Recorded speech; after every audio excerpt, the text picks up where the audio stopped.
کہتی تھی بیٹا کرتا تھا. اور یہ ماحول، یہ تبدیلی کہاں سے آتی ہے وہ بھی سنیں گے آپ. یہ رہتے تھے، ماں کہتی تھی آج کام پہ نہیں جانا تو نہیں جاتا تھا، ماں کہتی تھی آج کام پہ جانا ہے تو جاتا تھا. مطلب آرام سے زندگی گزر رہی تھی. تھوڑے دنوں میں کیا ہوا کہ اس کی سنگت برے لوگوں میں پڑ گئی. اور جب برے لوگوں میں سنگت پڑتی ہے تو یاد رکھیں کہ پھر وہ معاملہ بیکار ہو جاتا ہے. اگر کسی شرابی کے پاس کوئی بیٹھنے لگا 10-15 دن اگر اس شرابی کے پاس بیٹھنے لگے تو پھر شراب پینے لگے گا. ایک شرابی اگر اچھے لوگوں میں بیٹھ جائے تو اچھے لوگوں میں بیٹھ کر اس کی شراب چھوٹ جائے گی. لیکن 10 شرابیوں کے درمیان ایک اچھا بیٹھ جائے تو وہ اسے بھی اپنی طرف کھینچ سکتے ہیں، اسے بھی اپنی طرف لا سکتے ہیں. تو تبھی کہا گیا کہ برے لوگوں کی سنگت نہیں کرنی چاہیے. برے لوگوں کا سنگ بالکل غلط ہے، بالکل نہیں کرنا چاہیے. اگر کوئی شراب پیتا ہے، اگر کوئی سگریٹ پیتا ہے، کوئی نشہ کرتا ہے تو اس کے ساتھ ہرگز نہیں. اگر آپ اس کے ساتھ رہو گے تو وہ ضرور آپ کو سکھا دے گا. 1 دن نہیں، 2 دن نہیں، تیسرے دن کہے گا کہ بھائی دیکھ تو ذرا چکر دیکھ کیسا لگتا ہے، ایک سگریٹ پی کے تو دیکھ کیسا لگتا ہے، اچھا لگتا ہے. اس طریقے سے آپ کو بتائے گا. سگریٹ پینے کی بات آئی تو کہے گا کہ بھائی پی دیکھ تیری آواز اچھی ہو جائے گی. برے لوگوں کی سنگت بالکل غلط ہے. ماں بیٹے بہت پیار سے رہتے تھے، بہت آرام سے زندگی گزر رہی تھی. لڑکا کام کرتا تھا، آتا تھا، ماں کی خدمت کرتا تھا. لیکن وہیں پر برے لوگوں کی سنگت جب پڑی تو یہ شرابی بن گیا، شراب پینے لگا، شراب کا عادی ہو گیا، نشے کا عادی ہو گیا. اب جب گھر پہ آتا تھا تو شراب کی بو اس کے منہ سے آتی تھی. شراب پی کے آتا تھا، ماں اسے کہتی تھی کہ بیٹا آج تیرے منہ سے بہت بدبو آ رہی، کیا کھا لیا تو نے؟ تو ماں سے تھوڑا جھڑک کے بات کرتا تھا، غصے میں بات کرتا تھا. تو ماں سمجھتی تھی کہ شاید آج اس کا موڈ صحیح نہیں ہے، کچھ جھگڑا وگڑا ہو گیا ہوگا کسی سے. تو 1-2 دن ہوا، پھر اور زیادہ شراب کا عادی ہو گیا، پھر کام چھوڑ دیا اس نے، کام نہیں جاتا. پھر صبح کو تو جاتا تھا ماں کو بتا کے کام پہ جا رہے ہیں، لیکن پورا دن وہ لوگوں کے ساتھ، دوستوں کے ساتھ، غلط دوستوں کے ساتھ، غلط دوستوں کی سنگت میں پڑھ کے عیاشیاں کرتا اور شام کو گھر پہ لوٹتا دارو شراب کے نشے میں. تو ماں جب کچھ بات کہتی تو ماں کو ڈانٹتا تھا. ماں سمجھ چکی تھی یہ برے لوگوں کی سنگت میں پڑھ کر، برے لوگوں کے ساتھ بیٹھ کر یہ شرابی بن چکا ہے، نشیڑی بن چکا ہے، اب یہ نشے میں مبتلا ہو چکا ہے. تو اس طریقے کی جب اس نے یہ بات دیکھی تو 1-2 لوگوں سے ملی، کہا دیکھو میرا بیٹا بگڑ رہا ہے، کچھ بتائیں کیا کریں. ڈاکٹر سے ملی اور بھی لوگوں سے. اس نے کہا ایسا ہے کہ اس کی شادی کر دو، شادی جب ہو جائے گی تو اس کو احساس ہو جائے گا کہ زندگی کیسے گزاری جاتی ہے، بیوی آئے گی تو سب صحیح ہو جائے گا. وہ کہا ٹھیک ہے. اس کی ماں نے ایک رشتہ تلاش کیا. رشتہ تلاش ہونے کے بعد اس کی شادی لگ گئی اور اس نے تو منع کیا تھا کہ میں شادی نہیں کروں گا. تو ماں نے جب زیادہ فورس کیا اس نے کہا ٹھیک ہے آپ چاہتی ہو تو میں کر لوں گا. شادی ہو گئی. شادی ہونے کے بعد بہو گھر پہ آ گئی. پہلے تو ماں ہی سارا کام کرتی تھی. اب کیا ہوا کہ اب جیسے ہی اس کی بیوی آئی تو اس نے سارا کام سنبھال لیا.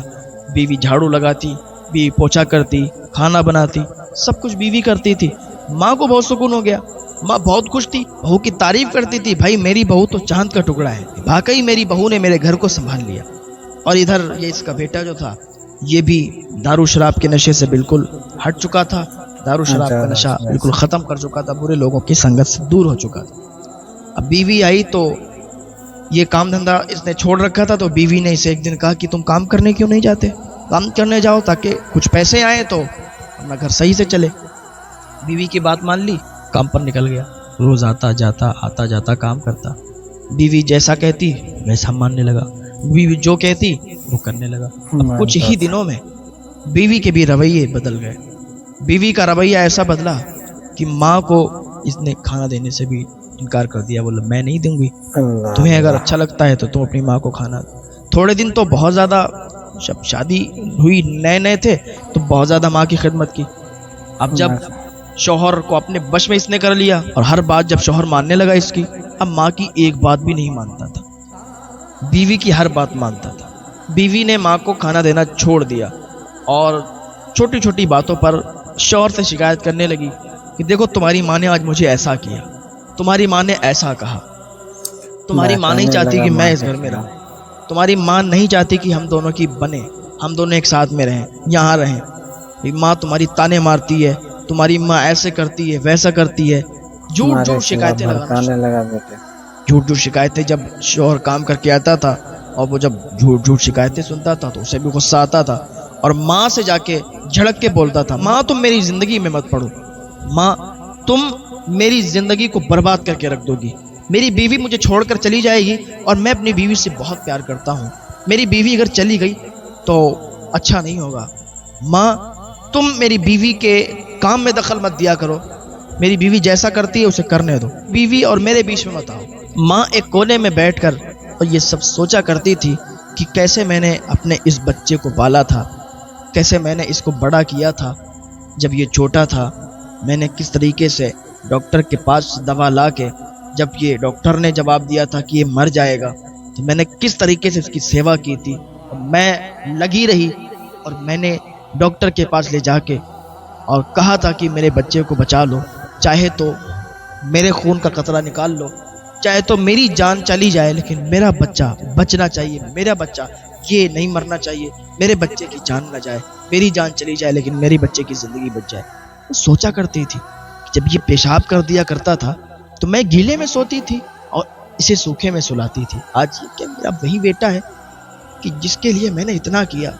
میں نے سوچا تھا کہ میرا بڑھاپا چین سے کٹ جائے گا، میرا بیٹا فرما بردار ہے، میرا بیٹا مجھے زندگی کی ساری خوشیاں دے گا، میں نے سوچا تھا کہ میرا بیٹا مجھے بڑھاپے پر چلنا سکھائے گا، میرا ہاتھ پکڑ کر چلائے گا مجھے، جیسے میں نے چھوٹے پر اس کا ہاتھ پکڑ کر اسے چلایا، میرا بیٹا میری تکلیفوں کو سمجھے گا۔ میرا بیٹا تو ایسا نکل گیا، اب وہ سوچ سوچ کر رویا کرتی تھی، اپنے من ہی من میں اپنے آنسوؤں سے باتیں کیا کرتی تھی، اس کے آنسو نکلتے تھے، پہنچتی تھی اور باتیں کرتی تھی، میرا بیٹا ایسا نکل گیا، میں نے تو بہت کچھ سپنے دیکھے تھے لیکن بیوی کے آنے کے بعد ایسا ہو گیا۔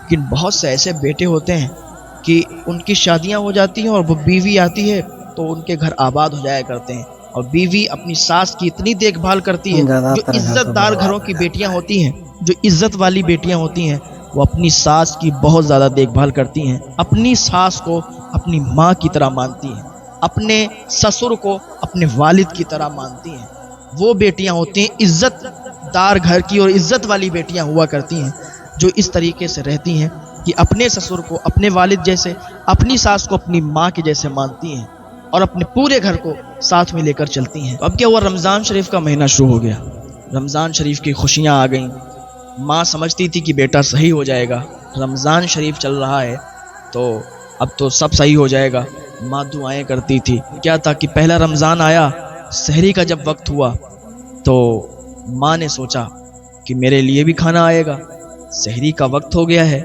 میں بھی تو روزہ رکھوں گی، لیکن کھانا بہو نے نہیں بھیجا، برتن ادھر کھڑکے ادھر کھانا بنا، ماں سوچ رہی تھی کہ اب آتا ہوگا، لیکن سحری کا ٹائم ختم ہو گیا لیکن کھانا ادھر نہیں آیا۔ ماں نے پانی پی لیا تھا، پانی پی کے روزہ رکھ لیا، پورا دن ایسے ہی گزر گیا۔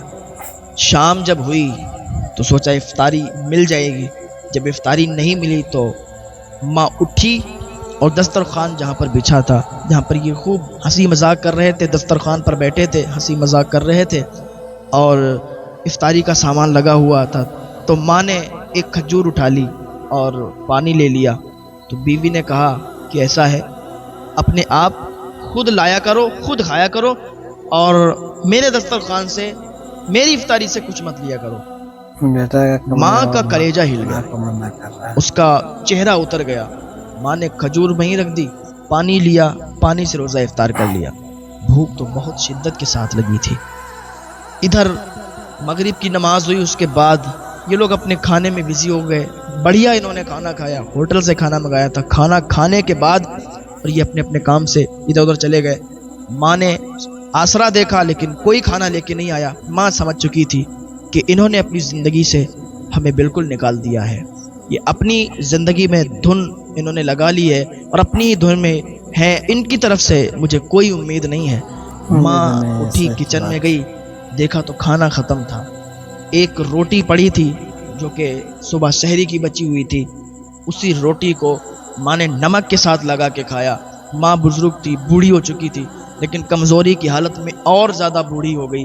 ماں نے وہ روٹی کھائی اور اللہ کا شکر ادا کیا اور نماز پڑھنے کے لیے بیٹھ گئی. پھر اللہ کی بارگاہ میں ہاتھ اٹھائے, اے پروردگار مجھے اور زیادہ صبر عطا فرما دے, مجھے اور زیادہ صبر عطا فرما دے. اس نے صبر کی دعا کی. دوسرا دن ہوا, دوسری سحری آئی تو ادھر کھانا تیار ہوا. سوچا کہ ماں کو مل جائے گا, دے گا کہ بیٹا ہے میرا, لیکن اس دن بھی کوئی کھانا نہیں آیا. ماں کچن میں گئی اور جب دیکھا تو کھانا موجود نہیں تھا. 2-3 ٹکڑے روٹی کے پڑے تھے, وہی نمک سے ماں نے وہاں پر کھا لیے اور کھانے کے بعد روزہ رکھ لیا پانی پی کر. افطاری کے ٹائم بھی کوئی افطاری نہیں, پانی پی کر افطاری کی. 2 دن میں ماں بالکل سوکھ چکی تھی, بالکل سوکھ چکی تھی. وہ اپنے کمرے میں لیٹ گئی. اتنی زیادہ اسے تکلیف تھی کہ خود اٹھ بھی نہیں پا رہی تھی, اس لیے کھانا 2 دن سے نہیں کھایا, روزہ رکھ رہی ہے پانی پی کر, اور افطار میں بھی کچھ نہیں, سحری میں بھی کچھ نہیں. آدمی 2-3 دن زندہ رہ سکتا ہے. 2 دن ہوئے تھے کہ بہت زیادہ کمزوری آ گئی. اب کیا ہوا کہ ماں تو لیٹ گئی تھی, اب اسے اٹھنے کی بھی استطاعت نہیں تھی, لیٹی رہی اور بہت زیادہ کمزوری تھی. ادھر یہ لوگ سحری کرتے, افطار کرتے اور اپنی چین سے زندگی گزارتے. اب بتائیے آپ کی ماں بھوکی ہے اور یہ سحری کر کے روزہ بھی رکھ رہے ہیں, کیا ان کے روزے قبول ہیں؟ کیا ان کی نمازیں قبول ہیں؟ ادھر ماں بھوکی ہے, ماں کی حالت خراب ہے اور یہ روزے رکھ رہے ہیں, یہ سحری کھا رہے ہیں, افطار کر رہے ہیں, ساری چیزیں, نمازیں پڑھ رہے ہیں, عبادت کر رہے ہیں. کیا ان کی عبادت قبول ہے؟ کوئی ان کی عبادت قبول نہیں, ان کے روزے قبول نہیں. ماں کو اس طریقے سے رکھ کر اور عبادت قبول ہو جائے, روزے قبول ہو جائے, کیا ایسا ہو سکتا ہے؟ ہرگز نہیں. اللہ پاک ہم سب کو ہدایت کی توفیق عطا فرمائے, والدین کی خدمت کرنے کی توفیق عطا فرمائے. ماں اگر روٹھ جائے اسے منا لیا کرے, باپ اگر روٹھ جائے اسے منا لیا کرے. اگر ماں باپ روٹھے ہوں گے تو زندگی میں کبھی بھی کامیابی نہیں ملے گی. ماں باپ اگر آپ سے ناراض ہوں گے زندگی میں کبھی بھی کامیاب نہیں ہوگے. چاہے کسی کی بھی چوکھٹ پر چلے جاؤ, کسی بھی بارگاہ میں چلے جاؤ, کتنی بھی دعائیں کروا لو, کوئی دعا تمہارے حق میں قبول نہیں ہوگی اگر تمہارے ماں باپ تم سے خفا ہیں, اگر تمہارے ماں باپ تم سے ناراض ہیں. ماں لیٹی تھی اور 1 دن گزر گیا, 2 دن گزر گئے, 3 دن گزر گئے, ماں دروازے سے باہر نہیں آئی, ماں اپنی جگہ سے باہر نہیں آئی. بیٹے نے کہا دیکھتے ہیں چل کے ماں کو کہ کیا حال ہے. 3 دن ہو گئے لیکن گھر سے باہر نہیں نکلی. جب دروازہ کھولا تو کیا دیکھتے ہیں کہ ماں کا انتقال ہو گیا تھا. ماں کا انتقال ہو گیا تھا اور ماں بالکل سوکھ چکی تھی. ماں 3 دن سے اندر تھی, باہر نہیں آئی. انہوں نے جھانا نہیں, انہوں نے جھانک کر نہیں دیکھا. لیکن 3 دن کے بعد بیٹے کو فکر ہوئی کہ چلو ماں کو دیکھ لیتے ہیں. دیکھا تو ماں مر چکی تھی. اب اس نے رونا چلانا شروع کر دیا, بہت زیادہ چیخنے لگا, چلانے لگا. اب تیرے چیخنے اور چلانے سے کیا فائدہ, ماں کو تو نے ہی مارا ہے. اب اسے احساس ہو رہا تھا کہ میں نے بہت غلط کیا. اگر ماں کی خدمت کرتا, ماں کی دیکھ بھال کرتا, ماں کو اگر سحری ملتی, ماں کو اگر افطاری ملتی تو ماں بچ جاتی.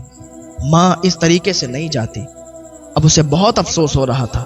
کیا ایسے بچے کیا یہ معاف کر دیے جائیں گے کہ یہ تو اپنی ماں کا قاتل ہے؟ ایسے بچے, ایسی اولاد معاف کی جائے گی؟ ارے ماں باپ کو تم نے کیا سمجھا ہے؟ ماں باپ کا بہت اعلیٰ مرتبہ ہے. حضور پاک صلی اللہ علیہ وسلم کی بارگاہ میں ایک نوجوان آیا اور آ کے کہنے لگا کہ حضور میرے مال سے میرا باپ بغیر اجازت کے کھا لیتا ہے. حضور پاک صلی اللہ تعالیٰ علیہ وسلم نے جب اتنا سنا تو کہا اس کے باپ کو بلایا جائے. جب اس کا باپ آیا تو راستے میں اس نے کچھ اشعار کہے, کچھ کہا.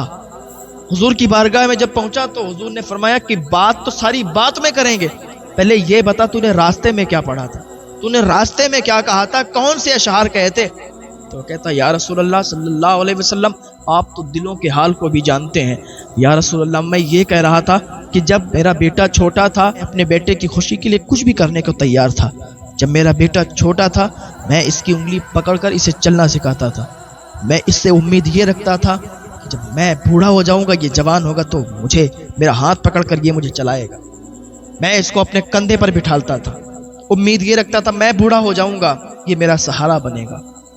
میں اس کا ساتھ دیتا تھا, میں اپنے دانتوں سے چبا چبا کر اسے کھانا کھلاتا تھا, اس لیے کہ جب میں بوڑھا ہو جاؤں گا میرے دانت کمزور ہو جائیں گے, میرا بیٹا اپنے منہ سے چبا چبا کر مجھے کھانا کھلائے گا، لیکن مجھے یہ امید نہیں تھی یا رسول اللہ صلی اللہ علیہ وسلم، مجھے یہ امید نہیں تھی کہ میرا بیٹا آپ کی بارگاہ میں آ کے شکایت کرے گا کہ میرا باپ میرے مال سے بغیر اجازت کھا لیتا ہے۔ جب حضور پاک صلی اللہ تعالیٰ علیہ وسلم نے یہ سنا تو اتنا روئے کہ آنسوؤں سے ساری داڑھی تر ہو گئی، اتنا روئے آپ کہ آنسو نیچے ٹپکنے لگے اور داڑھی بھیگ چکی تھی۔